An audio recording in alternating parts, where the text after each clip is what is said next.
Welcome back to Second Breakfast. We are continuing our Game of Thrones chapter-by-chapter coverage today with Eddard Chapter 6, and I just have to say, boy, I love a council meeting.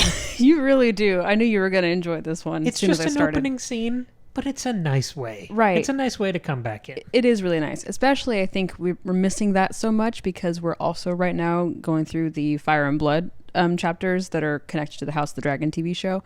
And there's not a lot of council meetings in there because it's not told in this like slowed down like character POV dialogue. way. Yeah, like we don't get small council meetings, not really, unless like one important thing happens. So this is really, really fun to see. Nice plug though. Check those episodes out over on Patreon. So what happened in this chapter, Maggie? Well, let me tell you. So this is a Game of Thrones Eddard number 6. Quick spoiler reminder, we have read and seen everything already. And so we're going to spoil things beyond this chapter. Okay. So as Cam said, there is in fact a small council meeting, and they're talking about the Hands Tourney. Remember this tournament that Ned didn't want to happen, but is happening anyway, despite his best efforts. And basically they're saying, hey, there are too many people coming into King's Landing, and there's a lot of violence and unrest, and things are a little chaotic. And so Ned decides, okay, we'll just hire some more men for the city watch. He makes this decision on behalf of King Robert, who is, of course, not there. After this council meeting, Ned goes back to his chambers, and we learn that he's been reading that book that Jon Arryn had requested to read just before he died. Can I jump in here? Yeah. He's reading this book topless. Oh, that's right. He takes off his shirt. He takes off his council silks. Because it's so hot. Like they keep talking about how hot it is in the city. So yeah, I'm just flashing back to the Maester Pycelle scene with the milk. Anyway, so he's reading this book. And remember, the book is like the lineages and histories of the great houses. So Ned is frustrated because he knows there's got to be something in this book that's important, but he hasn't found anything important. We have, but he has not. And so that's frustrating. We also learn that Ned's men have been talking to those people that Littlefinger had found for Ned to talk to. These guys who all were connected to Jon Arryn somehow. And Ned's gotten not a lot of helpful information, but a couple of important things. One, we learned that Jon Arryn often went riding with Stannis Baratheon. And remember, Stannis is King Robert's brother. And he's been gone since Jon Arryn died. He's been staying over at Dragonstone, which is like his spot. And Ned's a little bit curious about that. We also learn that there was this armorer that Jon Arryn and Stannis Baratheon visited once or twice. And so Ned decides to go visit said armorer. And so he goes out into the city. And it's interesting because he's been sending his guys to go talk to these people, but Ned decides to go, not only go talk to the armorer himself, but to like go as Ned. He like wears his Stark armor and everything. Like, he wears the hand of the kingpin. Yeah, like he wants it known that it's him talking to this guy, which I thought was interesting. We'll talk about that in a minute. So he gets there, and the armor is named Tobho. It's one of those, like, there's an extra letter in there that doesn't need to be. That's what George likes to do. Anyway, he's the armorer, and he's a little bit shady. But Ned very cleverly is able to get the armorer to tell him that when Jon Arryn came to visit, he had asked to see the boy. And Ned kind of plays along and goes, I would also like to see the boy. And so they go out, and the boy in question is, of course, Gendry, our favorite bastard. So Gendry is a teenage boy. He's got dark black hair and blue eyes. And Ned says, hey, like, what kind of questions did Jon Arryn ask you when he came to see you? And the kid says, like, I don't know. He asked me if I like my job. He asked me about my mom. My mom had yellow hair, and she used to sing, and I don't remember her very much because she died when I was really young. And Ned says, okay. And then he asks the armorer, like, hey, who paid for Gendry's apprentice fee? And Tobho admits, I don't even know. He admits that an anonymous lord paid double, once for the boy and once for the armorer's silence. And they kind of have this moment where Ned's like, you know who he is, right? And the armorer's like, no, I have no idea who he is. I don't care who he was before this. But they both know that Gendry is, of course, King Robert's bastard. And so Ned knows this, but he still can't see why Jon Arryn would have been interested in talking to this kid. And that's sort of where we leave it off. So Ned has found some information, but doesn't know what to do with any of it. And it's so painful to watch. Let's start with Ned here. Okay. I have some bigger things I want to play with, but let's start with Ned. Sure. I'm glad you previewed this a little bit.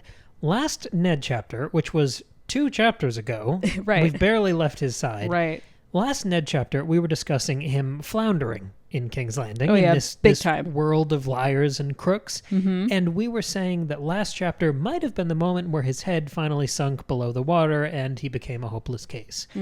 But here, in this chapter, One chapter later, 2 chapters later, he's sniffing out people's lies. He's talking to the armor and Gendry, seeing through all their facades. He's clocking all the motives of the small council members. It's true. He's world-weary. He's cautious. He's in his Batman detective mode. My question is, what changed? Yeah, well, it's like he's doing well, but still not quite well enough. I think that's what it is. I think part of it is that he's used to just being there. He's had some practice with Maester Pycelle and Littlefinger. I mean, even at the end of last chapter with Ned, Littlefinger's warning was, hey, don't trust anybody, including me. So I think Ned has taken that to heart and has become a little bit more cautious. But again, still, I don't think he's quite nailing it as much as he thinks he is. But you're right, he is doing okay here. I think it's that he has some structure, because the way Robert pitched this job to him when they were in the crypt was basically, you're going to come help me and we're going to fix this mess. Robert's been MIA since the second they got back to King's Landing. Yeah. But in this chapter, for the first time, Ned has some structure because he's literally retracing Jon Arryn's steps. That's true. He's like, okay, I talked to these 4 guys and go from there. So yeah, he does have something to work with. Like That's true. He trusted Jon Arryn, he respected Jon Arryn, and he knew how to do this job. He'd done it for a long time. So you could say, because he's sort of cosplaying a guy who knew how to be Hand of the King to a more responsive king, maybe that's why he's more effective here. But let's go to the other side of that coin. Yeah. Is he doing better? Has he changed at all? Is this stupid? Yeah, like yes and no. Like a couple things I noticed. Like one is that I think Ned, this is always his problem, is that he's always like a half a step farther back than he needs to be. But not only that, he doesn't realize it. Like in this chapter, he is really in dangerous territory, and I don't think he quite recognizes it. Like one thing that stood out to me was when he goes to visit the armorer and they're going to go see, meet Gendry. It says that when he like goes out to the barn, the quote says, "The blast of hot air that came through made Ned feel as though he was walking into a dragon's mouth," which is like such, obviously, like literally that's so dangerous. And even though he's like recognizing like that's a simile that he makes in his own mind, it's still, I don't think he's quite just like fully aware of how cautious he needs to be, especially because, like I said earlier, he's going as himself. Like this armorer could tell anybody that, hey, Ned Stark, the Hand of the King, came to see me and visit this boy. Like, I mean, it's not, maybe it's not fair because we have, like we said before, we have this bias of knowing what happens later, but it's like, come on, dude, like maybe send somebody else to go talk to him. But I guess he's got to look at the kid to recognize that he's Robert's bastard. He can do that without wearing the pin. Well, right. He could have gone in a hood. He could have gone in disguise. He could have done something. He could have gone at night. He's going as himself in the daytime, exposed. He's definitely seen by 1 million spies. Remember, Littlefinger said, just from this window, you can see 58 people watching you. Well, he even says, like, he saw eyes everywhere. Sure. Yeah. He's seen by the spies. He might even be seen by the spy masters. He doesn't bribe anyone. He doesn't wear a cloak.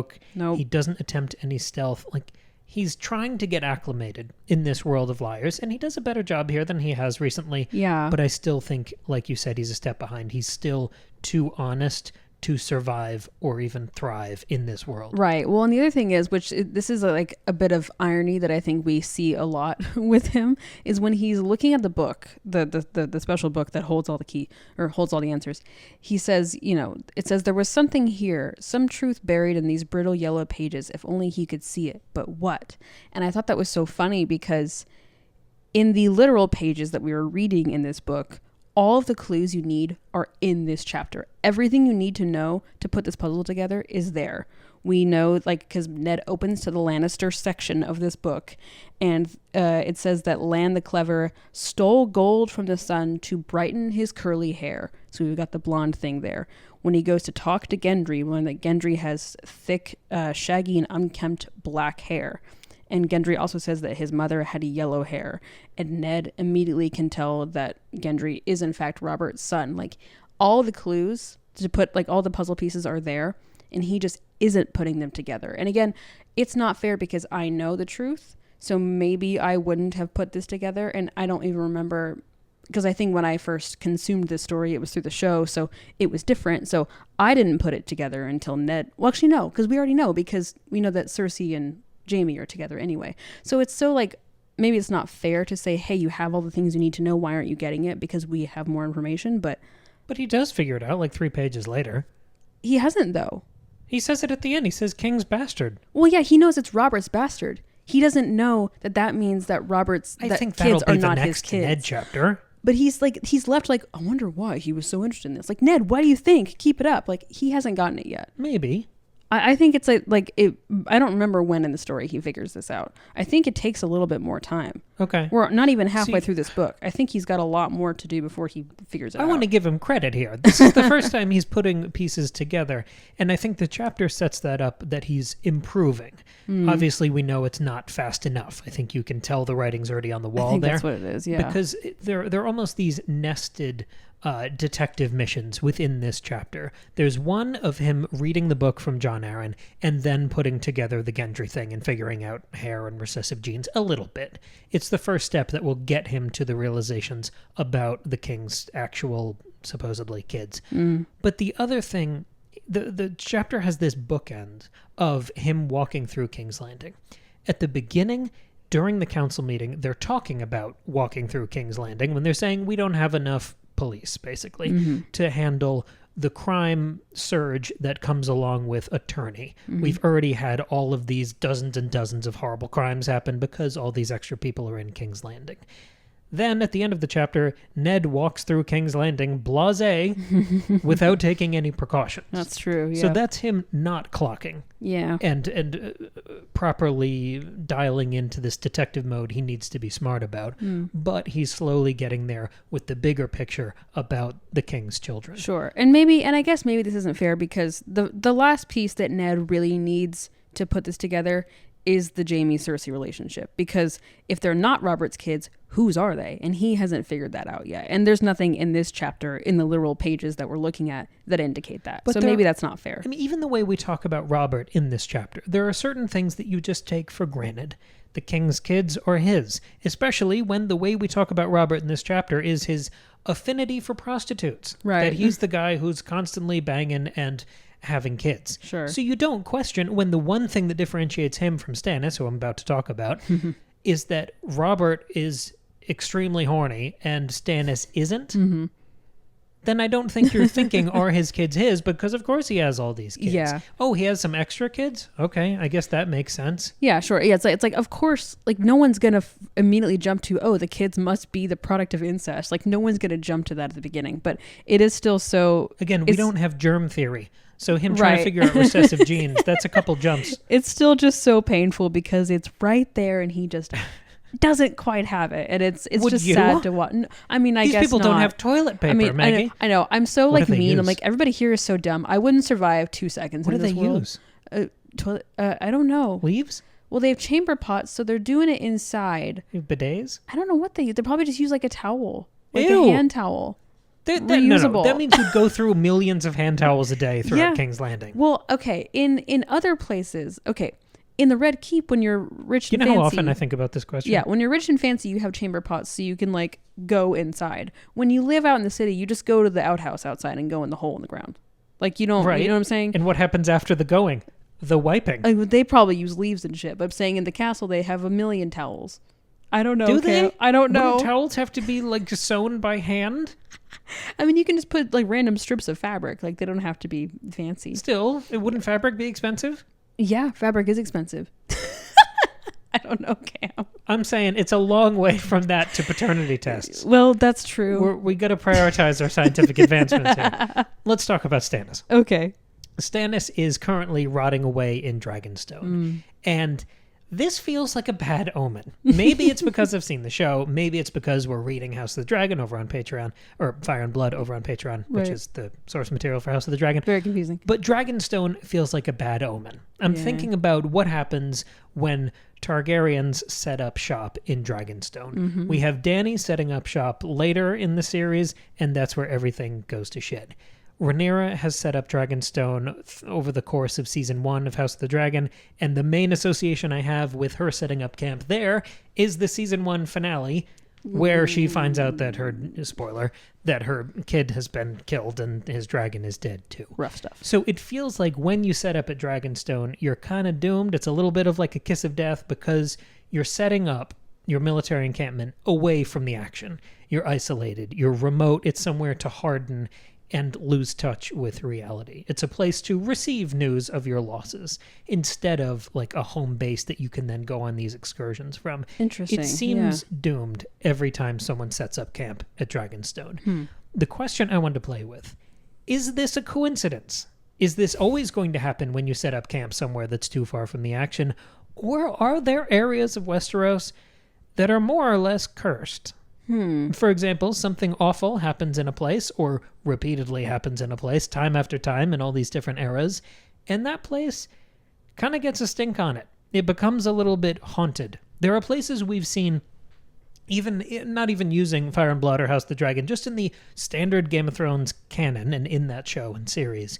Craster's Keep feels like a pretty haunted place. Well, yeah, that's tough stuff. King's Landing feels like a hard place to survive. The Iron Throne itself, the way it cuts up everyone who's unworthy to sit on it. The Wall feels pretty haunted.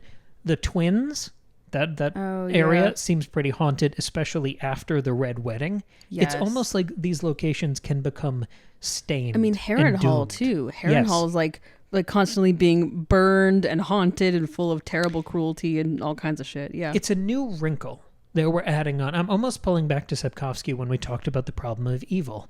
I'm asking if the problem of evil in this world almost leaves fingerprints and lingers on these areas like an infection. Like, does Stannis go crazy because of Melisandre, because of the War of the Five Kings, or is part of it Dragonstone? Oh, yeah, I think so. I mean, I think, and again, this might be because we're reading Fire and Blood, but I'm so much noticing the ghosts of and the fingerprints of the Targaryens and like all the shit they've left behind and the like irreparable damage they have no toilet paper. they've done to the realm, right? So I think in places like Harrenhal, which were like taken over and destroyed by the Targaryens, and that's where like terrible death and destruction happened. Dragonstone, obviously, King's Landing, obviously, like all these places have been sort of stained by the Targaryens, and so I think that's what it is. It's like the shadow of them like looms over everything, and even like with Cersei and Jaime, the incest thing, that is from the Targaryens. And so that is continuing in King's Landing. They invented incest? Yeah, right. They did. Yeah. I feel like they pioneered. They perfected the craft. They really made it an art.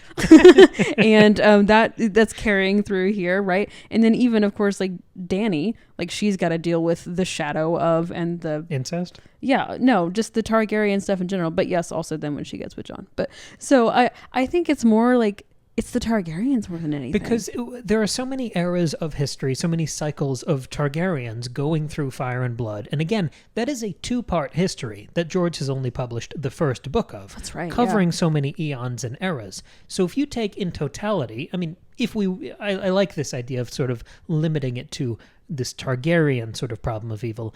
They have screwed up basically every location in Westeros. And if you take this idea of something magical, something that is haunting these areas and lingering from these acts of evil, we rattle off a million crimes about King's Landing in the council meeting.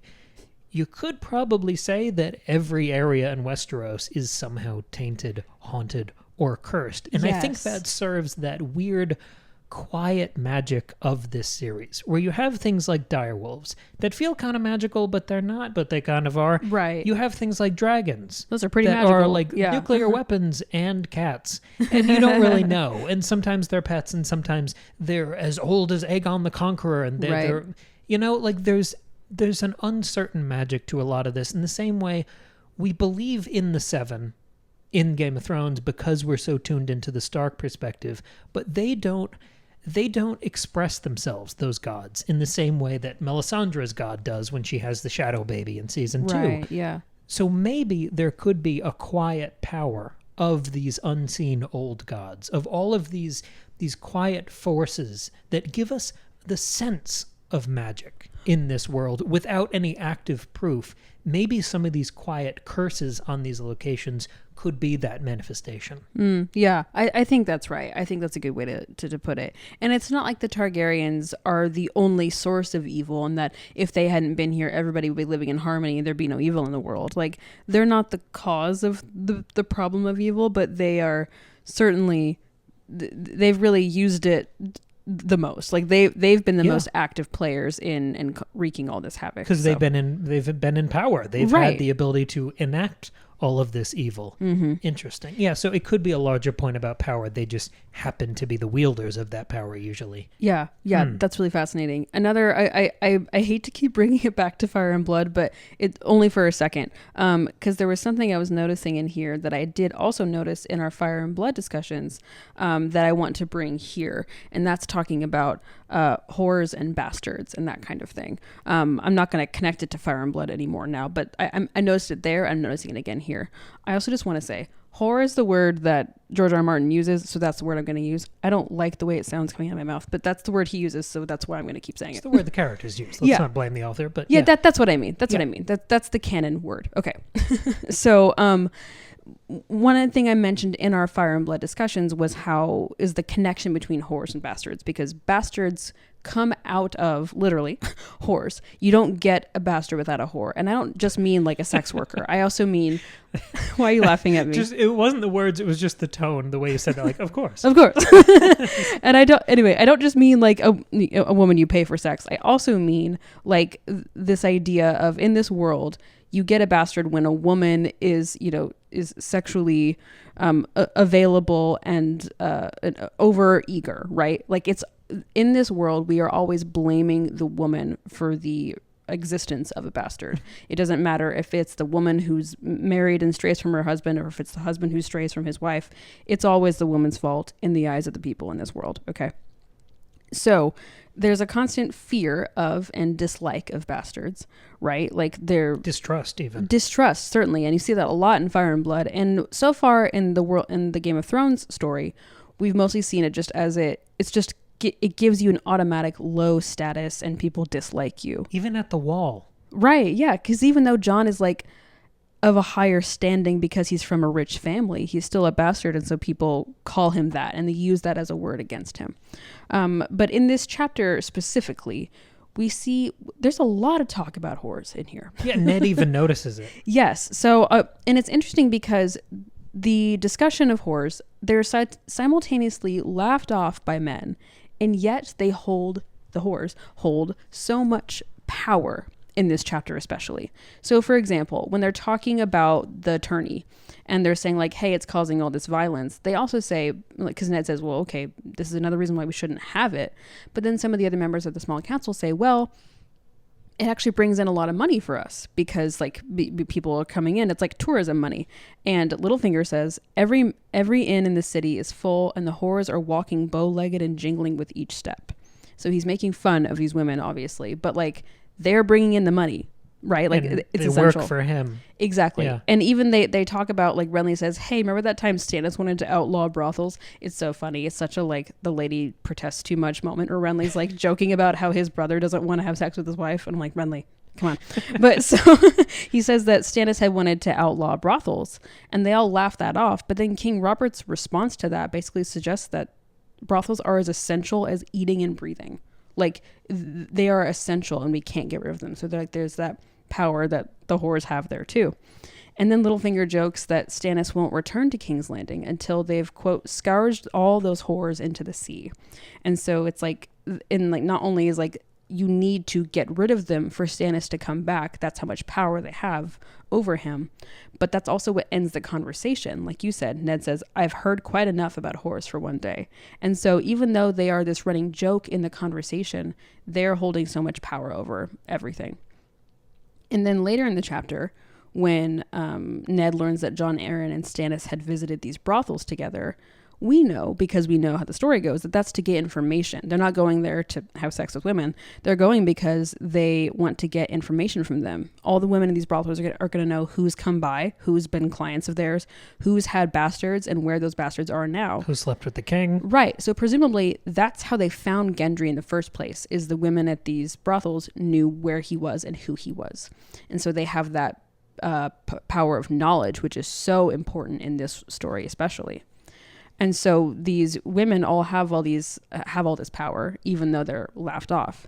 And then, of course, we get to talk to Gendry, who is a bastard. And so he's, lowborn and has this low status, and he's sort of disgraced. And yet he holds so much power because he is proof of Robert's genetic tendencies, and he's essential in the case against Cersei. So even though he is like this nobody and can never amount to anything, his very existence holds power. And so it sounds like he said his mother worked in a tavern or in an inn. So she wasn't technically a whore, but she still he doesn't seem to know either way. Right. And it doesn't matter. The point is she was a loose woman who had sex with the king. Can't even get into that. And then and then that's why Gendry exists. Yeah. And that his existence alone and how he looks holds so much power. And even Jon, who is not technically a bastard, when he believes that he holds a lot of power over Catelyn. His existence threatens Catelyn so much, and it really upsets her, and really is a big issue in her relationship with Ned. Yeah. And then even when it's found out that he's not in fact a bastard, it's still a woman who had sex with a man who she shouldn't have, and that parentage is of course incredibly powerful and important when you get into the Targaryen thing. So anyway, it was so interesting that I feel like this chapter is sort of a thesis statement for how we think about women in this world, especially how we think about whores and bastards and what that means. And I like how baked in it is to the chapter, because I feel like maybe when the show was premiering, I think we were a little less evolved in the way we talked about some of this. I mean, us as a culture more than you and me. Yeah. But I feel like people would say, well, if the characters use the word whore, then the show is sexist, which is obviously stupid. But I feel like there's a lot of on the ground. This is very much a Sapkowski style chapter with that on the ground characters moving through situations instead of it's a show don't tell sort of thing. And there's so much about power dynamics in this chapter. When you see Ned show up to the armorer and start talking to Gendry, and Gendry's talking back to him like he's a normal guy, and the armorer keeps saying, "Oh, Ned showed an interest in that helm you're making. Give it to him free of charge. Don't say anything. Know don't your even place. make eye contact." Yeah. And you see the way that the individual is absolutely crushed if someone of a much higher station takes an interest in them, and they become a prop, a tool that's willingly given away to them. That's absolutely the relationship that the prostitutes, or really any stray woman in King's Landing, would have with King Robert. Yes, of course. Right. And I love that the point is made indirectly, but also practically through this chapter as you see the way people interact with Ned. Again, it's this characterization of Robert in absentia. Yes. We're talking about him, but we're not showing him. But that doesn't mean we're not talking about him. It doesn't mean we're not critiquing or condemning him. Sure, yeah. Yeah, we haven't seen Robert on the page since they were on the road when they dealt with the Nymeria Micah stuff. That was ages ago. Robert's just not here, and yet he's talked about and characterized so much. Really fascinating. If you want more on that femininity conversation, the last time we hit it at length was volume 5 of our Fire and Blood coverage over on Patreon. Volume 6 just came out this weekend. 7 will be out next weekend. Those are the last couple have been an hour and 15 minutes of us just going beefy ham. chapters. Yeah. They have, I love these Game of Thrones episodes. The Fire and Blood episodes are some of my favorites that we've ever done. I think it's some of our best analytical adaptation work that we've ever done. Yeah, it's been a lot of fun. The next thing I want to play with, and this was the first thing in my notes, so I think you'll see how it's tied in. I had this creepy feeling reading this chapter, and it was the feeling of, the term whistling past the graveyard. To kind of remove some of its power to make it less scary. It's that eerie feeling that you're trying to fight back. Sure, okay. I had that feeling during the chapter, but as I was reviewing it, and especially listening to your recap, I'm realizing that Ned sort of had that feeling too. Okay. And Ned had that feeling when he was retracing Jon Arryn's steps. I think he felt eerie. He felt the presence of his dead friend and mentor and predecessor, but also if he went down this path and he was killed for it, what's going to happen to me when I get to the end? Yeah. There was some of that. He's just eeriness. retracing the exact same path. Yeah. He hears about all this bad, horrible stuff happening in King's Landing. They review all the major crimes that happened in the previous night. Then he's walking the streets himself and noticing how all these kids remind him of his kids. Every time he describes someone, it's, oh, they were about Bran's age. Yeah. Gendry walks out, oh, he was about Rob's age. That's haunting him. That's bothering him. It's not just that he has his kids on his mind. It's that he's relating to and sympathizing with everything else going on.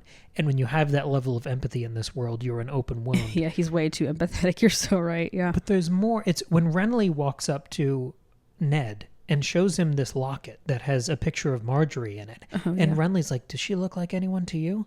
And Ned says, no.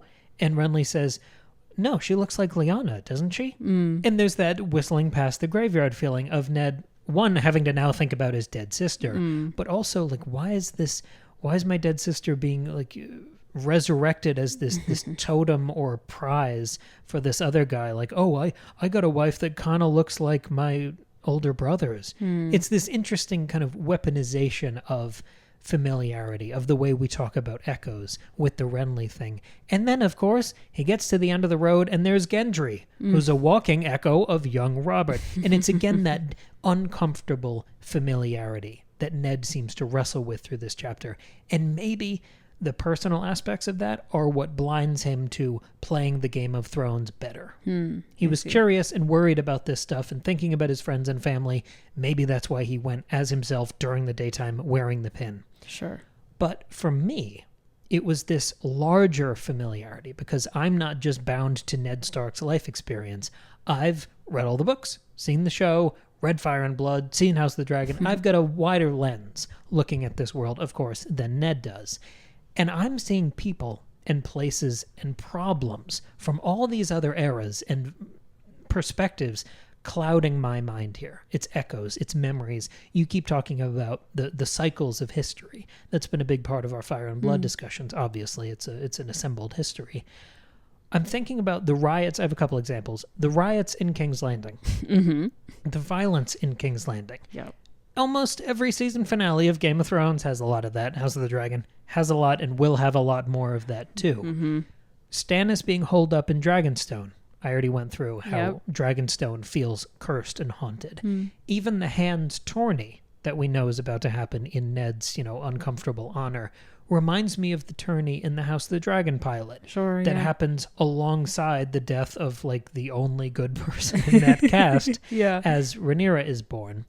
And then you have Rhaenyra's brother. Rhaenyra's brother, yes. And then you have the looming paternity drama here, which of course will come up later. Half of the first season of House of the Dragon is about, are these kids bastards or not? Sure. And even like past all the stuff about Cersei's kids, the question of birth and birth order and legitimacy, that that prevails throughout the story. That's like a key concern in this world. And if you add up all of these uncomfortable recognitions together, it develops into a feeling of dread and constraint.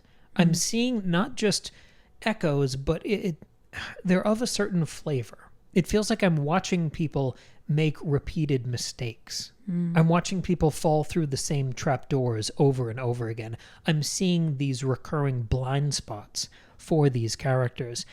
And I think that is a testament to the way George R. R. Martin creates and fosters a real sense of history, a sense of instinct and human nature that you just walk into the rake again and again and again. It's Charlie Brown with the football in a way. And I don't think his version of human nature, the way we talk about George's dark version of fantasy, I don't think it's notable because it's bleak. I think it's because it's so consistent and unflinching. In the same way we talked about Sapkowski's style of fantasy being his total devotion to the problem of evil. Every chapter was about that, of every book. Here, I think what George is interested in, and we talked about this a lot when we began this book, but I got a little bit of new insight into it here. I think he's really focusing in on human weakness and folly. It's not just about self-interest, which is the Sapkowski thing. It's equally about self-sabotage. It's about what we allow ourselves to do, what weak justifications we make. and how we paper over these indulgences and defend them. Half of this chapter is chasing down bad behavior and trying not to make eye contact with all the collateral damage on the street that has resulted from these bad and flippant decisions of those in power. I think that's the root of this feeling I've had of whistling past the graveyard, of noticing the repetition of these mistakes.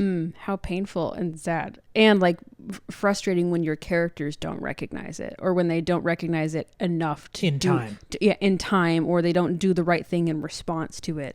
Yeah. Oh, have you felt any of that? A little bit. It's hard because it all feels like this story obviously is so familiar. So I think what I'm more thinking about is I know what happens, and so I'm getting that feeling. But I think if you do zoom out a bit, you just recognize the cyclical nature of it all, then yeah, that feeling is definitely there. Because like saying that George R. R. Martin writes fantasy with a historical lens, what does that mean?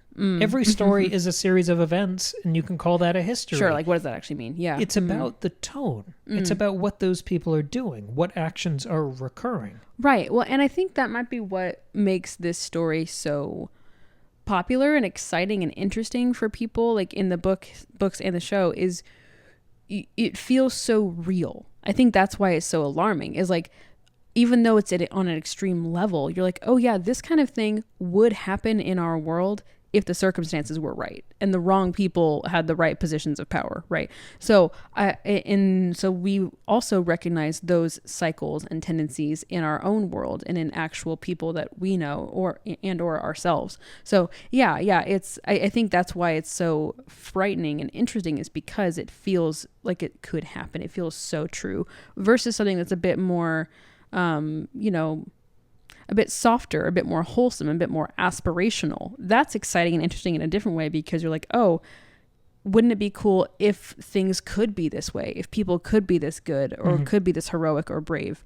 But this is how bad it has already been in the past and can be again. I think that's more what it is. It's an interesting kind of separation of power here, because it's not about corruption, seemingly on the day-to-day basis. It's about temptation. It's about weakness. It's about indulgence. There's a line that sticks out to me now from this chapter where Ned is clocking this guy's being way too cocky, the way he's talking to him, the way he's talking to Ned's like bannermen, and he's saying he has the arrogance that only a newly minted knight could have. And it's people getting high on their own supply, right? They have the ability to indulge themselves and all of their temptations. And I think the thing that keeps sticking up in these histories is that in that position, most people will just let loose, cut themselves a blank check, and do whatever they want. Yeah. I think that's the folly. We talked about, I'm just spitballing this, we talked about Faustus a lot the last couple weeks, and having these unsummoned demons. And because that was about dragons and direwolves and all these magical creatures, but they weren't summoned. Someone didn't do something sinful and bad to acquire these demons. Right. It's interesting that you have these unsummoned demons, but in the rest of your life, like you have demons in the corner, the rest of your life is temptation. Sure. And sin. Yeah, you're signing contracts with the devil in all other ways. Yeah. And there's a lack of consequence for that. Because you don't sign the contract and then get punished for it when you get the demon. Right. You get the demons anyway, and you just continue to like sin and fall to temptation. Yeah, and you often in the rest win of your life. For it. Yes. Like, you know, that's the worst part of it, Yes. is that like the Lannisters, at least for a long time, do win despite, all the sins. Yeah. Actually, not despite, because of the sins they've committed. Whereas Ned tries to get those sins atoned for, get them punished, and he is killed for it instead. And because there's no balance sheet, there is no consequence or punishment or, I guess, justice in this world. Look what's about to happen to Ned. I think that plays into our previous point, where if you salt the earth and saturate the ground with all of these horrors and cruelties and unpunished crimes, then that's why every single place in this world feels haunted and cursed. Oh, yeah. Yeah, I know what you mean. Like there is, it could be a bit of magic, or it could just be the practical feeling everyone's going to get with decades and eras passing, with this being the moral status quo. I like that. Well, and I like that it is ambiguous about, like, is that magic or not? I think that's a lot of the way that magic is interpreted in this world is trying to understand something like through the lens of magic, because that's an easier, simpler, easier to digest explanation.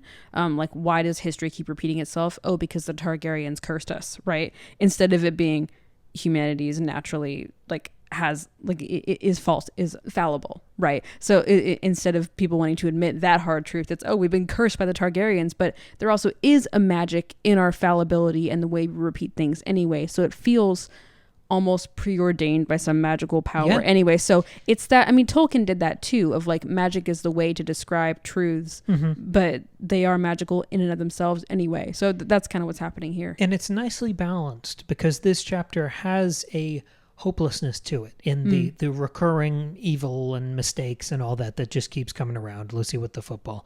But last chapter, we had that massive spark of hope with the introduction of Samwell Tarly, someone who is battle-tested through things like the problem of evil and comes out the other end still pure, still unjaded. And it's not because he's inexperienced. It's despite that, that he remains a good person. So as often as bad people and bad rulers and bad Targaryens will pop up and take control, you will also still have good people born into the world. Right, and they won't all be punished for their goodness. A lot of them will, but not always. It's an interesting way to do that sort of distillation echo by giving you the hope and then ripping it away. But they do coexist. Yeah, that's why this series is so good. It's a testament to this alternating POV structure, I think. Absolutely. Yeah. I love that so much. Fun chapter. This was fun. Yeah. The next one's Catelyn. I'm excited to see her again. Cool. And I can't remember if is she back at Winterfell yet? I don't know. So I guess we'll find out. But excellent. And on Sunday, you will find out what happens in the next chapter of Fire and Blood when we release volume 7. I think we've been doing these weekly as bonus episodes over on Patreon. They're over an hour. They're massive. They're so much fun. Some of them feel like an entire season of what will become House of the Dragon. There's so much happening over there. Spoilers and excitements and adaptation questions, and we're wrestling with stuff in real time. It's so much fun. Check that out for $2 a month. You can get access to the whole back catalog, even beyond our Fire and Blood episodes. Thank you very much for listening, and we will see you in just a few days with a brand new episode.